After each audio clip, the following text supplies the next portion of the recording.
En fin de compte, les négociations de Nairobi 3 entre Kinshasa et les groupes rebelles congolais se sont clôturées le mardi 6 décembre 2022 dans la capitale kenyane sous la médiation de Uhuru Kenyatta, ancien chef de l'État du Kenya. Cependant, les délégués des groupes armés ont accepté à l'unanimité de souscrire pour la paix à l'est de la RDC tout en démontrant leur bonne foi et sincérité d'adhérer au programme du désarmement, démobilisation et réinsertion sociale et communautaire. C'est par là que plusieurs lectures se font pour commenter les dites résolutions issues de ces pourparlers. C'est déjà un pas qui peut nous donner espoir, dans la mesure où certains groupes armés sont prêts à déposer les armes, ils sont prêts à réintégrer, n'est-ce pas, l'armée régulière.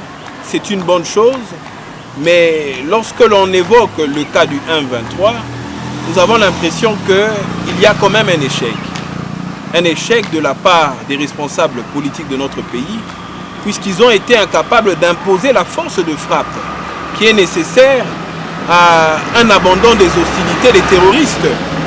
Puisque le porte-parole du gouvernement, Patrick Mouyaya, dit que le gouvernement ne négociera jamais avec le 1-23 parce qu'on ne négocie pas avec les terroristes.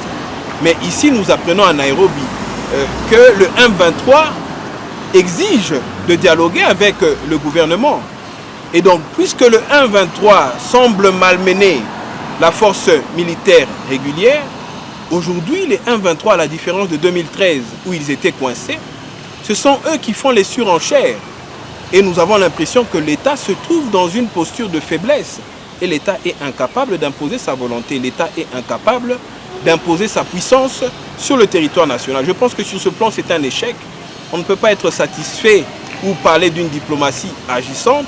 Et je suis très sûr que la clôture qui s'est passée à Nairobi, au dialogue Nairobi 3, c'est un début de solution qui a entraîné même la fin des hostilités pour la plupart des groupes armés qui insécurisaient l'est du pays. Moi, je crois que c'est un début rassurant, une fois pour toutes, pour qu'on arrive à une paix totale, parce que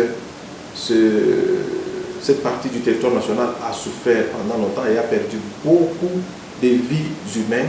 En rappel, les deux parties vont se retrouver encore une fois pour passer au peigne fin ces résolutions d'ici le début de l'année prochaine.